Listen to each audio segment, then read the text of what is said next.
Good morning student. स्वागत है आपका एक और नई वीडियो में। और आज हम पढ़ने वाले हैं एनसीईआरटी की कक्षा 12 में हिंदी विषय के अंतर्गत जो अनिवार्य संस्कृत की किताब है संस्कृत प्रबोधिनी, उस किताब के वृक्षेषु चैतन्यम विद्यते वाले पाठ को। तो इस वीडियो में हम जानेंगे उसके अनुवाद को और पाठ को समझने का प्रयास करेंगे। लेकिन हम आगे बढ़े उससे पहले मैं आप लोगों से चाहूँगा कि हमारे साथ जुड़ने के लिए आप इस चैनल को सब्सक्राइब कर लीजिए और साथ ही साथ बेल आइकन को भी प्रेस कर लीजिए ताकि किसी भी वीडियो की नोटिफिकेशन आप तक सबसे पहले पहुंच सके। और साथ ही साथ इन वीडियोस को लाइक और शेयर करना बिल्कुल भी मत भूलिएगा। तो चलिए शुरू करते हैं वृक्षेषु चैतन्यम विद्यते वाला पाठ।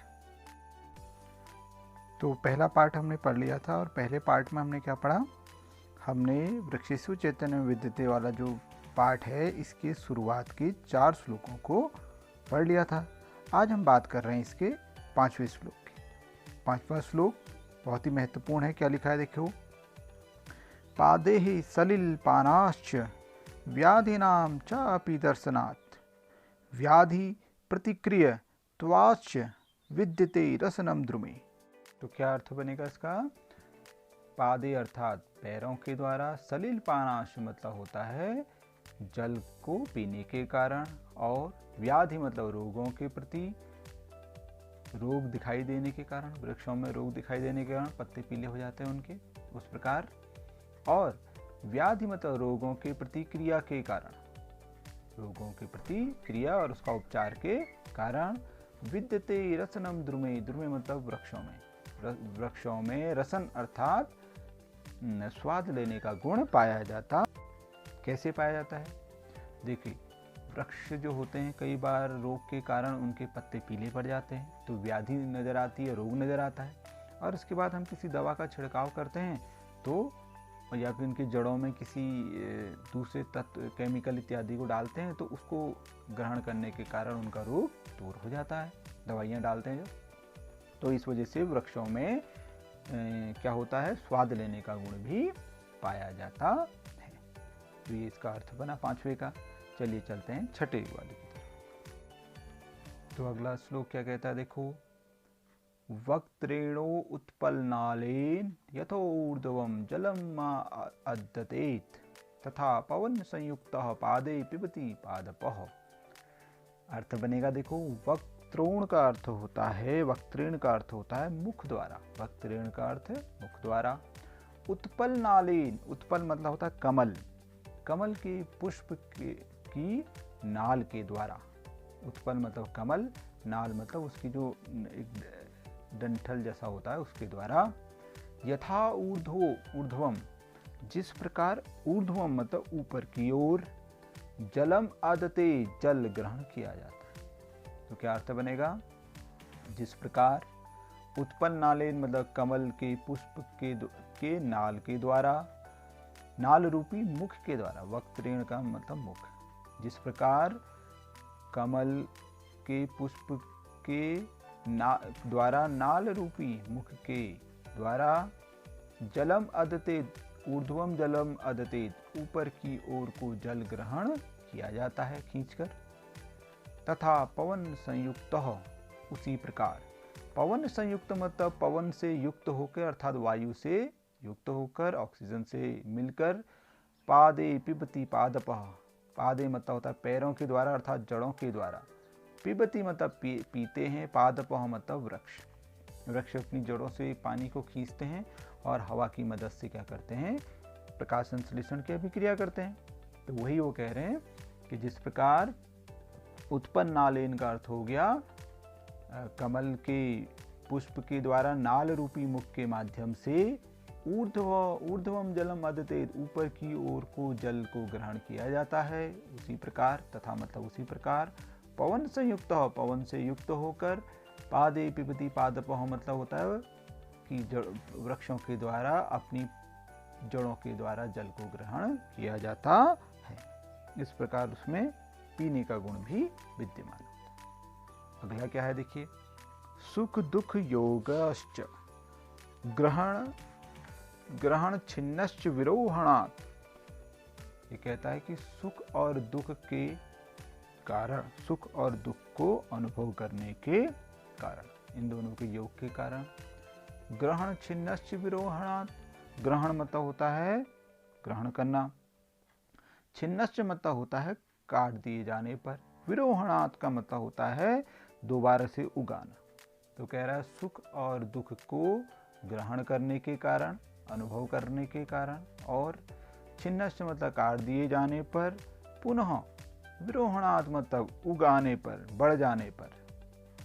जीवम पश्यामि वृक्षाणाम, मैं वृक्षाणाम मतलब भृगु ऋषि कहते हैं कि मैं वृक्षाणाम अर्थात वृक्षों में, जीवम मतलब जीवन को, पश्यामि देखता हूँ। मैं भृगु ऋषि कहते हैं कि मैं वृक्षों में जीवन को देखता हूँ। अचैतन्यम न विद्यते, ये चैतन्यम ना होकर इसको सही तरीके से पढ़ाया जाए अचैतन्यम, उनमें अचेतनता नहीं होती है, अर्थात उनमें चेतनता होती है। कहने का अर्थ है कि सुख और दुख को ग्रहण करने के कारण, काट दिए जाने पर पुनः उगाने के कारण, मैं भृगु ऋषि जीवों में क्या देखता हूँ, जीवम पश्यामि वृक्षाणाम, मैं भृगु ऋषि वृक्षों जीवन को देखता हूँ। कहते हैं कि वृक्षाणाम पश्यामि जीवम, अर्थात मैं भृगु ऋषि बता रहे हैं कि मैं वृक्षों में जीवम मतलब जीवन को देखता हूँ। अचैतन्यम न विद्यते, और उनमें अचेतनता अर्थात निर्जीवता नहीं विद्यमान होती है, अर्थात वो चैतन्य होते हैं, अर्थात वे सजीव होते हैं। ये अचैतन्यम है, इसका ध्यान रखें। अगला वाला क्या है देखिए,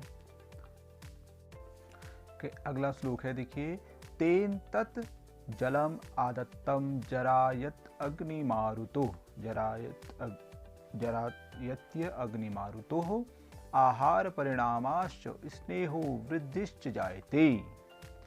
तो कहता है उनमें, उनके द्वारा, तेन मतलब उनके द्वारा, जलम आदत्तम जल ग्रहण करने के कारण, उनके द्वारा मतलब पेड़ों के द्वारा जड़ों के माध्यम से जल ग्रहण किया जाता है। आदत्तम मतलब ग्रहण करना। जरियति, ये जरियति है, जरियति मतलब होता है पचाना, यहाँ पर यण संधि है।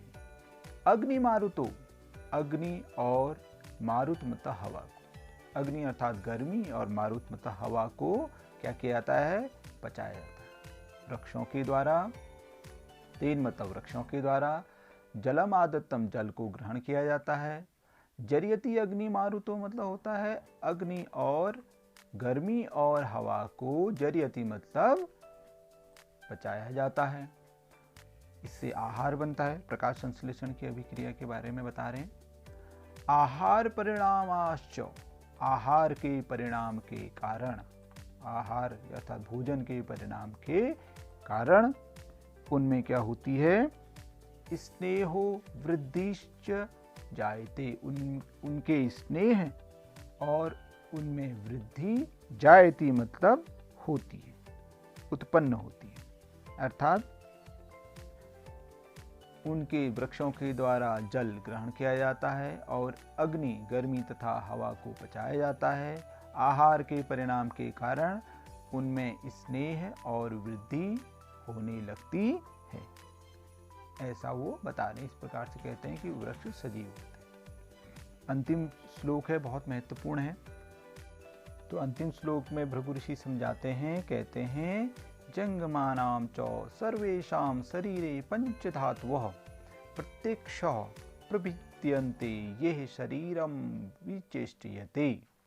जंगमाना मतलब होता है चेतन वाले, चेतनता से युक्त, अर्थात सभी गतिशील जो चीजें होती हैं, इनमें वृक्षों को भी वो मान रहे हैं। सर्वेषां मतलब सभी गतिशील अर्थात चेतनता युक्त चीजों के शरीर मतलब शरीर में, पंच धातुवः पांच धातु, कौन कौन सी पांच धातु, भूमि जल अग्नि आकाश और वायु, ये जो पांच तत्व हैं ये सभी जंगमाना मतलब चेतनता से युक्त गतिशील चीजों वस्तुओं के शरीर में प्रत्यक्षः प्रत्येक एक एक, प्रत्येक मतलब अलग अलग, प्रविद्यन्ते मतलब पृथक पृथक रूप से, प्रत्येक एक एक करके